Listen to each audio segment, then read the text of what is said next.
नमस्ते प्यारे बच्चों, उम्मीद करते हैं आप लोग मस्त होंगे और स्वस्थ होंगे और पढ़ाई जबरदस्त करते होंगे। तो चलिए हमारा लेसन 2.1 का आज कुछ बेसिक स्टार्ट करते हैं, क्योंकि अगर आप बेसिक समझ जाएंगे तो चैप्टर 2.1 धुआं धुआं कर देंगे। तो चलिए हम स्टार्ट करते हैं सेशन को। तो ध्यान से आप देखिएगा। तो सबसे पहले हम समझते हैं बहुपद, ठीक है ना, क्योंकि टॉपिक हमारा 2.1 है बहुपद। तो बहुपद किसे कहते हैं, तो चलिए लिखेंगे बहुपद उसे बहुपद उसे कहेंगे बहुपद उसे कहेंगे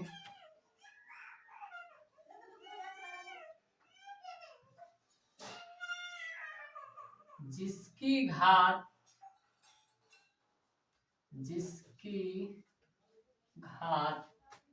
पूर्ण संख्या हो, पूर्ण संख्या हो, ठीक है ना, पूर्ण संख्या। तो सबसे पहले हम समझ लेते हैं पूर्ण संख्या किसे कहते हैं, ठीक है बच्चा पार्टी लो। तो हम देख लेते हैं फिर पूर्ण संख्या किसे कहेंगे, ठीक है ना। तो बहुपद उसे कहेंगे जिसकी घात पूर्ण संख्या हो। अब किसकी घात, चर राशि की अधिकतम घात लिख सकते हैं बच्चों, ठीक है ना। तो चलिए पूर्ण संख्या देख लेते हैं। पूर्ण संख्या होल नंबर जो जीरो से स्टार्ट होते हैं, 0 1 2 3 4 5 डॉट डॉट, हमें पता नहीं कितना तक, ठीक है ना। तो ये आपका पूर्ण संख्या हो गया। तो चलिए हम इसमें देख लेते हैं अब फिर बहुपद कैसे मिलके बनता है, ठीक है ना। तो इसमें बहुपद में आपको दो आते हैं, ध्यान से देखिएगा। बहुपद में ध्यान से देखिएगा, आपको दो आएंगे, एक आएंगे चर। तो चर किसे कहते हैं, ध्यान से देखिएगा। चर उसे कहेंगे जिसका मान हमेशा बदलता रहता है, उसे हम चर कहेंगे। और अचर देखिए, जिसका मान नहीं बदलता रहता है उसे हम अचर कहेंगे। तो एग्जाम्पल लेके चलते हैं। सबसे पहले हम लेते हैं चर को। बापू चर किसे कहेंगे, ध्यान से देखिएगा। चर चर उसे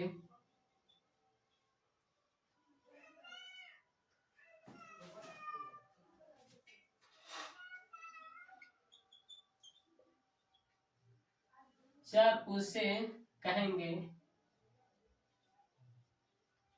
जिसका मान बदलता रहता है, ठीक है बच्चा पार्ट लो। तो जैसे एग्जांपल ले लेते हैं x कामा y कामा z, मतलब इनके माने अलग अलग आ सकते हैं। एग्जांपल में x कामा y कामा z, तो ठीक है ना। तो अब हम समझते हैं अचर किसे कहेंगे, ध्यान दीजिएगा। दूसरा कंडीशन आपका क्या है, अचर। तो ध्यान दीजिएगा, सेम इसका ही उल्टा, अचर उसे कहेंगे जिसका मान नहीं बदलता रहता है। तो लिखेंगे जिसका मान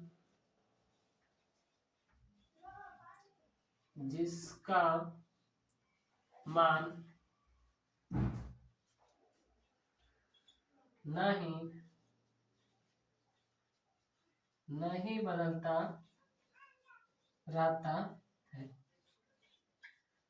जिससे एग्जांपल ले सकते हैं हम काउंटिंग की गिनती, जैसे 1 2 3 4, मतलब 2 है तो 2 रहेगा, 3 है तो 3 रहेगा, 4 नहीं हो जाएगा। एग्जांपल जैसे में ध्यान दीजिएगा 2 4 6 डॉट डॉट, ये आपका एग्जांपल है। तो हम उम्मीद करते हैं ये आप टॉपिक समझ चुके हैं। एक बार फिर देख लीजिए, बहुपद है तो बहुपद किसे कहेंगे, बहुपद उसे कहेंगे जिसकी घात पूर्ण संख्या, ठीक है ना बच्चा पार्टी। तो सबसे पहले पूर्ण संख्या जान लेते हैं। पूर्ण संख्या इंग्लिश में बोलेंगे होल नंबर, ठीक है ना। तो पूर्ण संख्या हमारी 0 1 2 डॉट डॉट से स्टार्ट होती है, मतलब पता नहीं है अनंत तक। अब इसमें आते हैं बहुपद। तो बहुपद में दो ले लेते हैं, चर एक अचर। 4 एक होता है बाबू एक। अच्छा, तो 4 उसे कहेंगे जिसकी मान या जिसका मान हमेशा बदलता रहता है। फॉर एग्जाम्पल आप ले सकते हैं भवानी, ठीक, तो भवानी ले सकते हैं क्योंकि इनका बात हमेशा बदलती रहती है। आज सहेली से कहेंगे, फिर जाके पड़ोसी से कहेंगे, फिर इनसे कहेंगे, ठीक है ना। और अचर में क्या होता है, जिसका मान नहीं बदलता रहता है। फार आप दोस्त ले सकते हैं, दोस्त ले सकते हैं, या आपके कोई भी फैमिली मेंबर्स में ले सकते हैं। तो हमेशा हम वॉइस पे ही एग्जाम्पल ले सकते हैं, क्योंकि वॉइस जो कहते हैं वो करते हैं। लेकिन भवानी ये सब नहीं कहेंगे, बदल जाएंगे, ठीक है ना। तो इसमें जैसे 2 है तो 2 ही रहेगा, 4 है तो 4 रहेगा, 6 रहे तो 6 रहेगा। अब देखिए इसमें बात आती है, तो इसके आगे हम देख लेते हैं, ठीक है ना। तो ध्यान से देखिएगा, तो इसमें हम समझ लेते हैं चर और अचर। तो अभी समझे हैं। अब देखिए ये वाला हो गया ना। अब हम उसके एग्जाम्पल लेते हैं। अब चर और अचर में क्या आता है, बीजीय व्यंजक। ध्यान से देखिएगा, चर का एग्जाम्पल लिए थे x कामा y कामा z, और अचर का ले लेते हैं बच्चा पार्टी लोग 2 कामा 4 कामा 6 डॉट डॉट, ठीक है ना। तो ध्यान से देखिएगा कंडीशन क्या कहता है, मार्कर भी नहीं चलता। अब सुन लीजिए, बीजीय व्यंजक बना लेते हैं हम। बीजीय व्यंजक किसे कहेंगे, व्यंजक लिखेंगे चर गुना में अचर को गुना करेंगे, हमारा बीजीय व्यंजक हो जाएगा चर x गुना में 2, और ये हमारा 2x बन गया। यही हमारा व्यंजक बन गया। क्या बन गया बच्चा पाठी लोग, यही हमारा व्यंजक बन गया। तो ध्यान से सुनिएगा, सारे के सारे बहुपद, सारे के सारे बहुपद बीजीय व्यंजक हो सकते हैं। सारे के सारे बहुपद बीजीय व्यंजक हो सकते हैं, लेकिन सारे के सारे बीजीय व्यंजक हमारा ये बहुपद नहीं होंगे। क्यों नहीं होंगे, क्योंकि बहुपद की घात पूर्ण संख्या होती है और ये व्यंजक की घात पूर्ण संख्या नहीं होती। फॉर एग्जाम्पल ले लेते हैं, इसे मान लीजिए ये तो हमारा है, ये बहुपद है। अभी मान लेंगे हम इसको 2 अंडर रूट में x या 3 अंडर रूट में y। तो ये हमारा जो है ना, ये पूर्ण संख्या नहीं है बच्चा पार्टी लोग, एग्जाम्पल है, ये हमारा पूर्ण संख्या नहीं है। क्यों, क्योंकि इसका हटाएंगे तो 1/2 ले लेंगे, ये वाला। अधिकतम चर राशि की घात हमें पूर्ण संख्या होनी चाहिए, लेकिन सारे के सारे व्यंजक पूर्ण संख्या नहीं होते हैं, कुछ होते हैं। तो यही कंडीशन है कि सारे के सारे बहुपद बीजीय व्यंजक हो सकते हैं, लेकिन सारे के सारे बीजीय व्यंजक बहुपद नहीं हो सकते हैं, ठीक है बच्चा पार्टी लोग। तो आज के इतना ही सेशन है और हम इसके आगे चलते हैं, ठीक है ना। तो ध्यान दीजिएगा,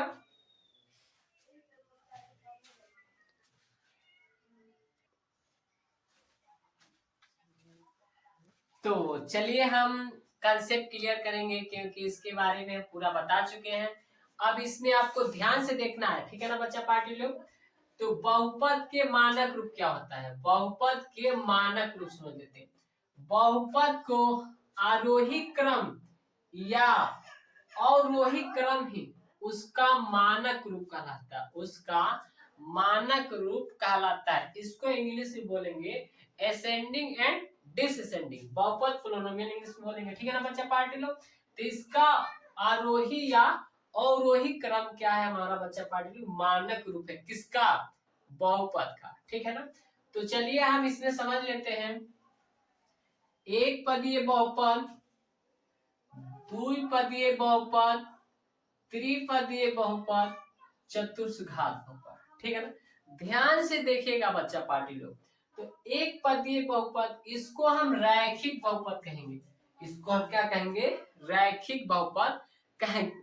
एक पदीय बहुपद उसे कहेंगे जिसकी चर राशि की, जिसकी चर राशि की अधिकतम घात 1 हो, उसे हम रैखिक बहुपद कहेंगे। द्विपदीय चर राशि की अधिकतम घात 2 हो, त्रिपदीय इसकी अधिकतम घात 3 हो, और चतुर्थ घात बहुपदीय कहेंगे जिसकी घात 4 हो, ठीक है ना। तो इसको हम एक पदियों को हम क्या कहेंगे, ध्यान, एक पदियों को हम रैखिक बहुपद ही कह सकते हैं। क्या कहेंगे, रैखिक बहुपद ही कह सकते हैं। ठीक है बच्चा पार्टी लोग। दूसरा आप द्विघात बहुपद, तो सबसे पहले आप द्विघात बहुपद समझ लीजिए, ध्यान से देखिएगा। द्विघात बहुपद में है, तो द्विघात बहुपद हम समझाते हैं आपको। द्विघात बहुपद ध्यान से देखिएगा बच्चा पार्टी लोग, ये द्विघात बहुपद का व्यापक रूप है। ध्यान से देखिएगा, ax स्क्वायर प्लस में bx प्लस में c, ठीक है ना, a नॉट इक्वल टू 0, ये हमारा द्विघात बहुपद का व्यापक रूप है। ठीक है ना। अगर हम यहाँ पे बराबर 0 कर देंगे तो ये हमारा क्या हो जाएगा बच्चा पार्टियों, द्विघात समीकरण हो जाएगा। ठीक है ना। तो ये हमारा द्विघात बहुपद का व्यापक रूप है। अगर हम यहाँ पे इक्वल टू 0 लगाएंगे तो ये हमारा द्विघात समीकरण बन जाएगा। तो ये वाला हमारा द्विघात समीकरण हो गया। अगर इसको हटा देते हैं तो द्विघात समीकरण का व्यापक रूप हो जाएगा। ठीक है बच्चा पार्टी लोग। तो अगला देख लीजिए, त्रिघात और त्रिपदीय या त्रिघात समीकरण कहेंगे। तो सेम यही कंडीशन है, यहाँ पे 0 लगा देंगे तो जिसकी अधिकतम घात 3 हो, त्रिघात और चतुर्घात जिसकी x की, मतलब x क्या है, चर राशि की अधिकतम घात 4 हो, तो सेम एक पदीय, द्विपदीय, त्रिपदीय और चतुर्घात बहुपदीय। ठीक है ना। उसी प्रकार हम इधर लेंगे आपको रैखिक बहुपद, द्विघात समीकरण, त्रिघात और चतुर्घात समीकरण। तो हम उम्मीद है कि आप समझ चुके होंगे। लास्ट वाला एक ले लिया शून्य बहुपद। शून्य बहुपद किसे कहते हैं, तो बहुपद का प्रत्येक गुणांक, बहुपद का प्रत्येक गुणांक शून्य हो तो उसका बहुपद शून्य होगा।